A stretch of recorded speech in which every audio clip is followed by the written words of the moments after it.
मयूरी, आपके पास मैं आऊँगी। गोप्रो की कंट्री हेड आप रह चुकी हैं, WWE वर्ल्ड रेसलिंग एंटरटेनमेंट की आप कंट्री हेड रह चुकी हैं, बहुत इंटरनेशनल ब्रांड्स को स्टैब्लिश किया है आपने भारत में। कॉर्पोरेट दुनिया का जो प्रेशर होता है वो बहुत अलग होता है, deadlines and meetings and late night shifts and everything, and that is all it takes to be a leader, and this is I think why you define a leadership role so well. But ये जो pressure double होना और performance को लेकर के questions होना कि ये क्यों नहीं ये डील हुई, इस तरीके से आई एम श्योर बहुत सारा कुछ होता होगा मीटिंग्स में। ऐसे में एक स्टीरियोटाइप को ब्रेक करना कि ठीक है लीडरशिप रोल में, क्योंकि अभी आदी नहीं हुए हैं ना लोग एक स्ट्रॉन्ग पोजीशन, एक लीडरशिप रोल में महिलाओं को देखने, अभी लोगों की आदत उतनी बनी नहीं है, वो धीरे धीरे ग्रूमिंग हो रही है। लेकिन उन स्टीरियोटाइप्स को ब्रेक करते हुए इस प्रेशर को हैंडल करना, और लगातार जो एक होता है, हम बात भी कर रहे थे, प्रूव करने का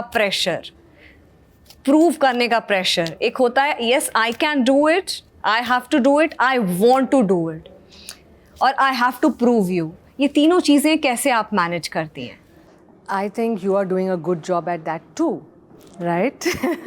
But honestly, मुझे ऐसा लगता है कि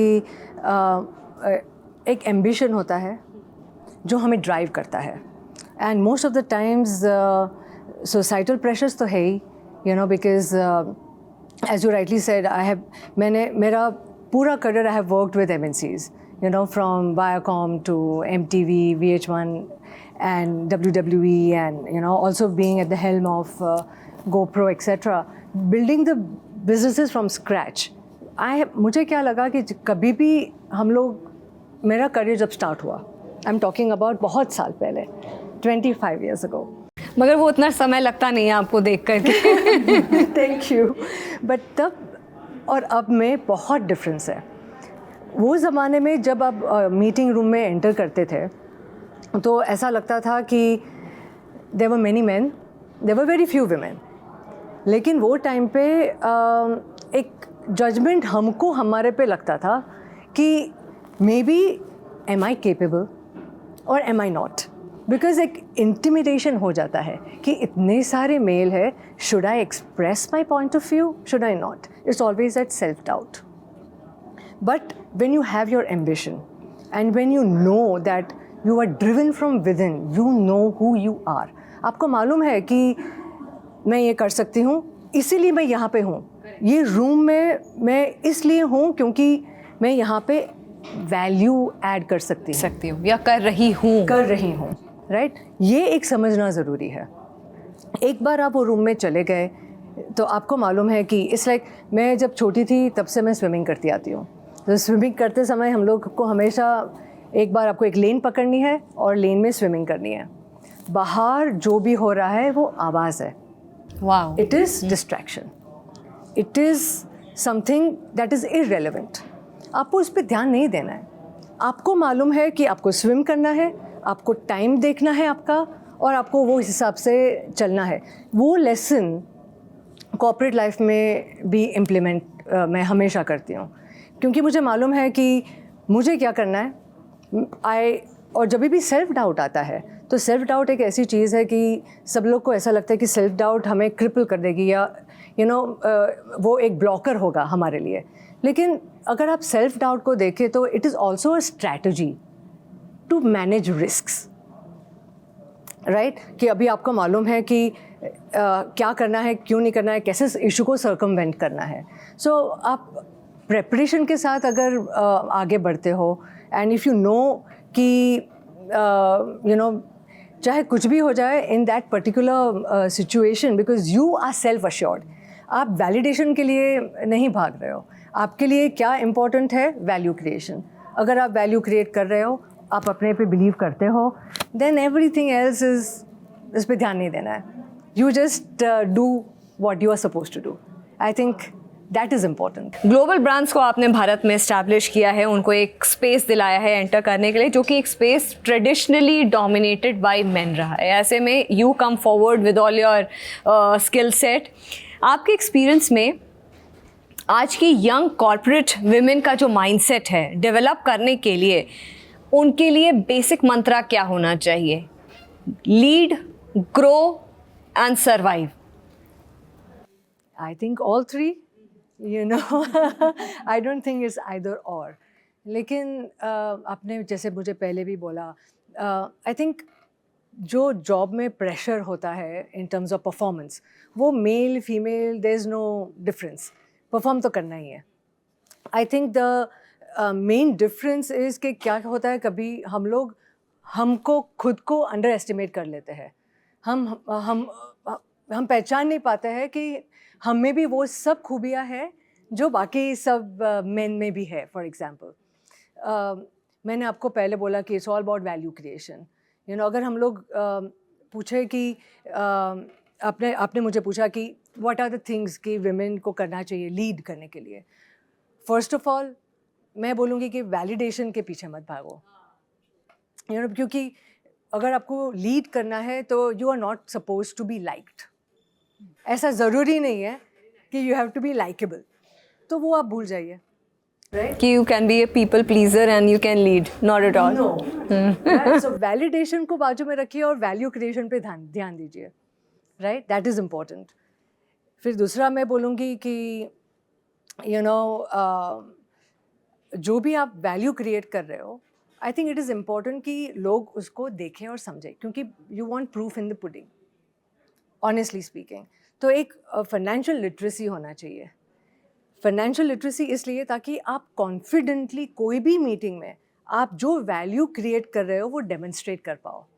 फाइनली वो P&L पे आएगा, मार्जिन्स पे आएगा, प्रॉफिटेबिलिटी पे आएगा, राइट, इन्वेस्टमेंट पे आएगा, ROI पे आएगा. अगर आप ये सब बराबर से समझोगे और जब आप ये अच्छे से प्रेजेंट कर पाओगे तो आपका जो वो अथॉरिटी है रूम में वो शिफ्ट हो जाता है. बिकॉज वैल्यू तो आपने क्रिएट कर लिया, लेकिन ये वैल्यू दिखाना भी उतना ही इम्पॉर्टेंट है. राइट, सो मैं हमेशा बोलती हूँ कि स्पोर्ट्स हैव ऑलवेज बीन मेरा लाइफ का सेंटर. मैं हमेशा सोचती हूँ कि स्पोर्ट्स में कैसे स्कोर बोर्ड होता है, वो मेल फीमेल के लिए अलग नहीं होता है. There is no bias. Right, एक बार आपने देख लिया whatever that number is, that is a validation. एक बार what that is, you know, that is proof in the pudding. उसके बाद बायस को ऑक्सीजन मिलेगा ही नहीं. सो आप you have to focus on that. और लीडरशिप एक ऐसी चीज़ है कि यू नो, कोई आपको देगा नहीं, आपको लेना है. प्रेशर तो हर मेल फीमेल जो भी है प्रेशर तो है, but how you are able to take owners of leadership, take responsibility. Right, because हम लोग कभी कभी क्या होता है ना कि women feel very comfortable in their space कि अभी मैं ये कर रही हूँ, I am very comfortable. The moment आप बोल रहे हो कि आई एम वेरी कंफर्टेबल, मतलब you are shrinking your ambition.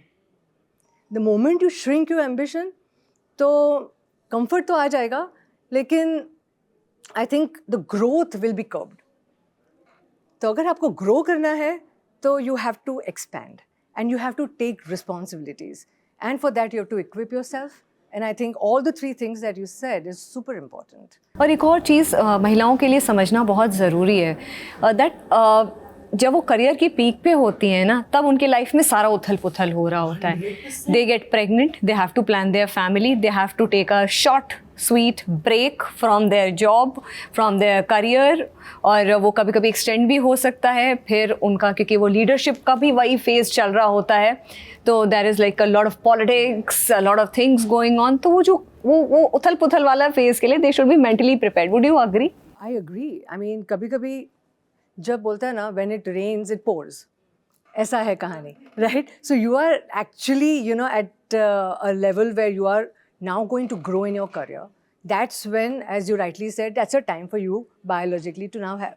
हाँ, वो बायोलॉजिकल क्लॉक है, वो तो टिक टिक कर ही रही है. पैरेलल हो रहा है, तो वो टाइम पे कॉन्फ्लिक्ट आ जाता है कि okay, now what do I focus on. And unfortunately in India, unlike other European markets where you get 1 year sabbatical, you know, you can look after your family. यहाँ पे तो 6 महीने में चलो काम पे. हाँ, वो तो बहुत मुश्किल से 6 महीने हुए हैं, 3 महीने थे पहले, अब जाके 6 महीने हुए. एंड अभी तो मैं देख रही हूँ कि काम तो बाजू में चालू रहता है.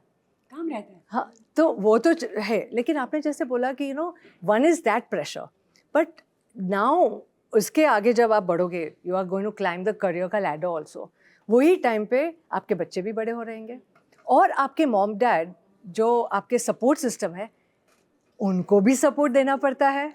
So now and it's not just male और फीमेल, आई थिंक ये एप्लीकेबल है सबके लिए, क्योंकि वो टाइम पे आपको सब चीज़ों पे इक्वल ध्यान देना पड़ता है. तो वो बोलते हैं ना लाइफ बैलेंस, वो एक चैलेंज हो जाता है. तो मैं हमेशा बोलती हूँ कि लाइफ में life that equation of balance life वो रोज का सामान नहीं है, दैट इज सीजनल. आज काम आगे आएगा, कल फैमिली आगे आएगी, ओवर द पीरियड आपको उसको बैलेंस करना है. And quality matters over quantity. If you are able to spend good quality time with your family, that is more than spending number of times being distracted.